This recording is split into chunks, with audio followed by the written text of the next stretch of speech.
Salut, salut! Bienvenue dans le podcast pour une vie qui compte. Bienvenue dans ta safe place. Ici, on retire nos masques pour parler de nos défis, de la vie, de nos challenges et de nous sans filtre. Je suis Ange-Michel Kouassi et chaque semaine, on s'installe, on fait la route ensemble, on discute, on papote, on se partage des tips et surtout, on reçoit des tips du Saint-Esprit pour réussir notre marche chrétienne et vivre une vie qui compte. So, bienvenue!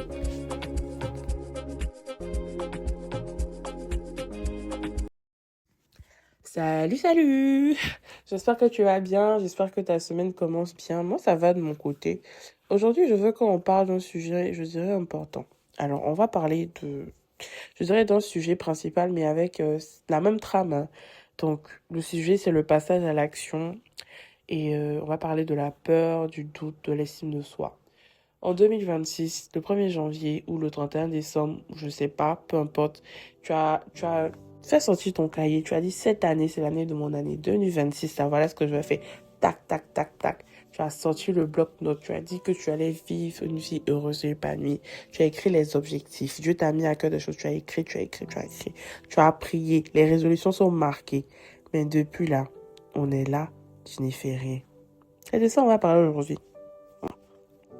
Mais avant de parler de ce sujet, parce que c'était vraiment pas évident de parler de ça, je sais pas pourquoi, à chaque fois que je voulais enregistrer ce message, j'avais tellement des péripéties, mais si je l'enregistre aujourd'hui, si tu l'écoutes, c'est que c'est par la grâce de Dieu. En tout cas, on va prier. Seigneur, je te dis merci. Merci, Papa, pour ce moment. Merci pour cette plateforme. Je prie que tu attires à toi les personnes qui sont censées écouter ce message-là, que leur vie change radicalement et profondément, qu'il y ait un renouvellement de pensée. Je prie que tu mettes des mots dans ma bouche, que ce message soit structuré parce que tu es le Père excellent et que tu permettes que ces personnes-là puissent vraiment te recevoir. Accorde-nous la grâce de comprendre. Ouvre les yeux de notre cœur, ouvre notre entendement. Tout ceci pour la gloire de ton nom, dans le nom de Jésus. Amen. Avant de commencer, je veux te dire que Dieu t'aime. Dieu a placé en toi une destinée particulière. Dieu a placé en toi une chose spéciale. Il y a quelqu'un qui m'a dit que ce que tu imagines de toi, c'est probablement ce que tu vas être. Si tu imagines dans ta tête que tu seras une walking girl, un homme puissant, une femme puissante sur la terre, whatever, qui accomplit des choses exceptionnelles, ce n'est pas un hasard. Ça veut dire que quelque part, si tu te vois comme ça, alors que peut-être que tu es dans une situation qui ne correspond pas à ta vision, tu te diras que c'est pas... Mais d'autres te diront que c'est ambitieux. C'est peut-être de l'ambition, c'est sûrement de l'ambition, mais c'est aussi quelque chose que Dieu a placé dans ton cœur.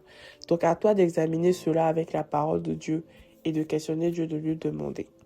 Maintenant que c'est dit, moi j'ai envie de te poser la question. Pourquoi, depuis l'année a commencé là, tu ne passes pas à l'action? Et moi-même qui te parle là, je me parle aussi. J'ai quelques réponses pour toi. Tu ne passes pas à l'action parce que tu as peur. Tu ne passes pas à l'action parce que tu es dans les qu'est-ce que les gens vont penser, qu'est-ce que les gens vont dire. Tu ne passes pas à l'action parce que tu ne te sens pas capable. Tu ne passes pas à l'action parce que tu ne sais pas ce que Dieu a placé en toi. Ça, c'est dit. La Bible déclare dans le psaume 8, verset 5, « Tu l'as fait de peu inférieur à Dieu, et tu l'as couronné de gloire et de magnificence. Tu lui as donné la domination sur les œuvres de tes mains, tu as tout mis sous ses pieds. » Au cas où tu ne savais pas, c'est David qui parle, qui est en train de dire à Dieu ces trucs-là. Il est en train de dire à Dieu, voilà ce que tu as fait. Et tu as fait, le tu là, c'est de toi et moi il parle. Il dit que Dieu a fait de l'homme. Dieu a fait de l'homme un être de peu inférieur à lui. If you know, you know. Moi, j'ai envie de te dire, Dieu t'a tout donné. Tu es capable de tout. Et toi? Donc, il t'a tout donné. Donc, pourquoi tu as peur? Je sais. Tu te dis, comme je le disais tantôt, tu as peur de te dire, que ça ne va pas marcher. Tu te dis, mais qu'est-ce que vont penser les autres? Tu te dis, mais qu'est-ce que ça veut, ok. Mais je connais des gens qui disent toujours, qui sont toujours en train de se dire, mais est-ce que ça va marcher? En même temps, ils se plaignent de la situation. Ils sont dans la complainte. Donc, une chose, en même temps que tu as peur, tu te plains. Et tu te plains du fait que les autres réussissent. Les autres sont devant et toi, tu es derrière. Mais qu'est-ce que tu fais pour sortir de là? Qu'est-ce que tu fais pour passer à l'action? Plus tu passes du temps dans des complaintes, plus la vie avance et la vie avance et la vie continue, quoi. Désolé, mais demain il y aura pas un pause sur un jour juste parce que toi, depuis là, tu es là, tu as peur, quoi. Donc la question que j'ai envie de te poser, c'est qu'est-ce que tu fais pour passer à l'action? Plus tu passes du temps dans des complaintes, plus la vie avance et la vie avance et la vie continue. Je répète, c'est au cas où tu n'avais pas compris. Tu vis en fonction des décisions que tu as prises hier. Tu vis aujourd'hui en fonction des décisions que tu as prises hier. Je répète, tu vis aujourd'hui en fonction des décisions que tu as prises hier. Donc, ressaisis-toi, recentre-toi et par l'action du Saint-Esprit, demande à Dieu d'enlever de toi la peur. Ça paraît tellement facile, je t'explique. Le pasteur Mohamed Sanogo, dans une prédication, a dit « La peur est un hôtel. » C'est parce que tu nourris la peur qu'elle est là encore. Tu ne peux pas appeler Dieu avec la peur. Tu ne peux pas faire les choses de Dieu avec la peur.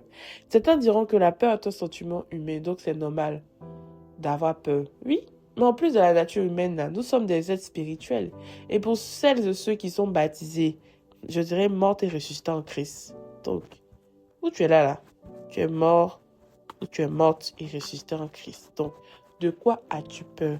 Quand Jésus à la croix de Golgotha a dit tout est accompli sur la croix. Non, le tout est accompli là. Il est mort, il a été crucifié avec tes peurs, avec tes doutes, avec tes traumas, avec ce que tu transportes. Quand il était sur la croix, il a pensé à toi. Oh, peut-être que tu ne crois pas, mais je te l'assure, il a pensé à toi. Il te connaît, il sait comment tu es. Et c'est parce qu'il sait comment tu es et ce dont tu es capable. C'est la raison pour laquelle il t'a fait confiance. Il a mis en toi ses objectifs. Donc, pourquoi depuis là rien? De quoi as-tu peur?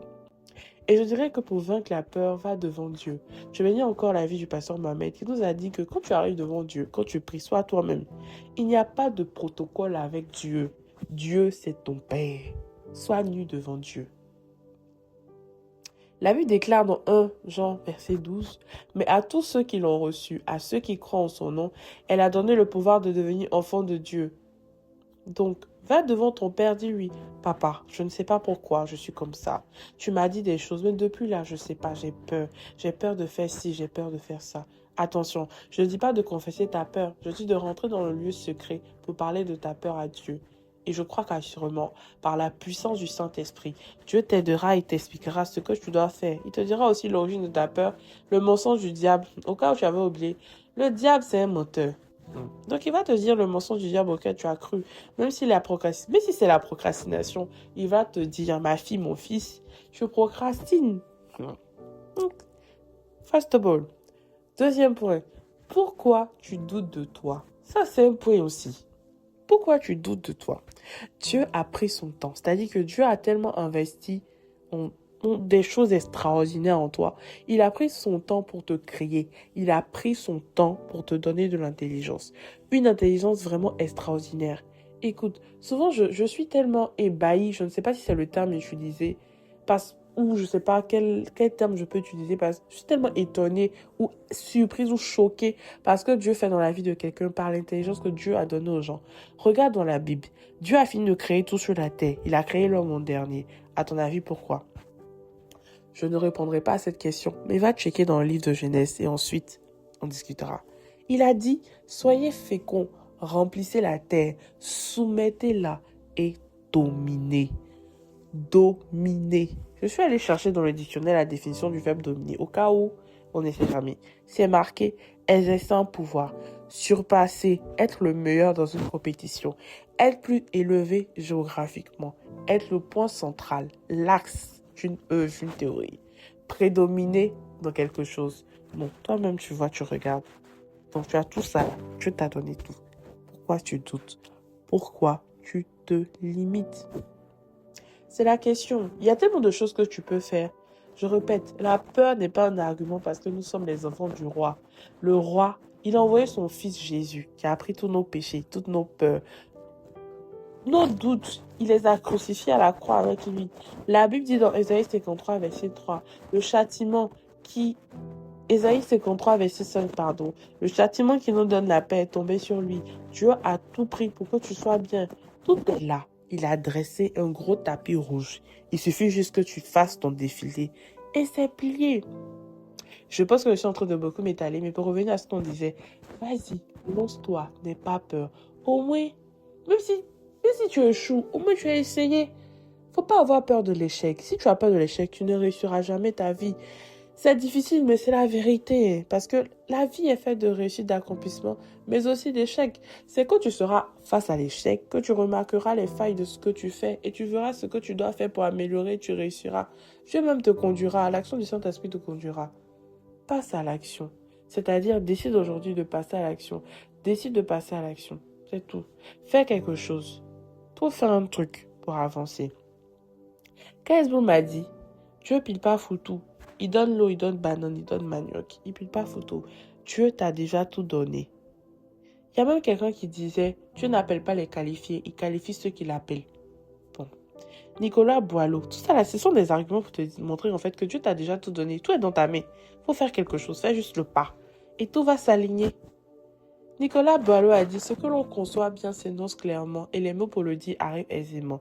Mais moi, j'ai envie de te dire, ce que tu conçois dans ton esprit, c'est Dieu qui l'a insufflé et il t'a donné les mots et les capacités pour le matérialiser. C'est simple. La Bible dit que c'est Dieu qui met en nous le vouloir et le faire. Si tu n'arrives pas, demande. Et tu peux tout par celui qui te fortifie. Tu connais le verset. Ah, tu récites. Voilà, maintenant, c'est le moment. Dieu te connaît depuis le sein de ta mère, comme il a dit dans Jérémie 1, verset 5. Donc, moi, la question que j'ai envie de te poser, c'est comment tu te vois? Comment est-ce que tu te vois aujourd'hui? Est-ce que tu te vois comme un champion, une championne, ou est-ce que tu te vois comme un désespéré? Est-ce que tu penses que Dieu t'aura envoyé sur cette terre pour que tu vives dans l'ombre des gens, pour que tu vives dans les yeux, pour que tu vives derrière ton téléphone pour juste admirer les gens? C'est bien d'admirer, mais n'admire pas pour te comparer, parce que toi aussi, tu as quelque chose d'extraordinaire comme la personne. Mais la personne, elle, par rapport à toi, a décidé de passer à l'action. Moi, je pose ça là. Donc aujourd'hui, Sista, bro, aujourd'hui là, moi j'ai envie de te poser la question. Pourquoi tu doutes? Et de quoi as-tu peur? Et comment tu te vois? En tout cas, c'est le point d'aujourd'hui. Oh. En tout cas, n'hésite pas à me dire dans les commentaires, peu importe la plateforme, pourquoi tu doutes. Et on va prier ensemble les uns les autres. Et qu'est-ce que tu fais quand tu doutes? Comment ça se passe? Donc voilà. Moi je pose ça là. So, en tout cas, c'était l'épisode d'aujourd'hui. J'espère que par la puissance du Saint-Esprit, tu as été touché. Et j'espère que tu vas prendre des résolutions. Et ce que tu as mis dans ton placard là, dans ton cahier là, faut faire ressortir, faut relire. C'est vrai que Dieu a dit dans Habakkuk, décrit la vision, la promesse de la relie. Mais faut lire. Mais il y a des parties où à un moment donné, tu dois passer à l'action.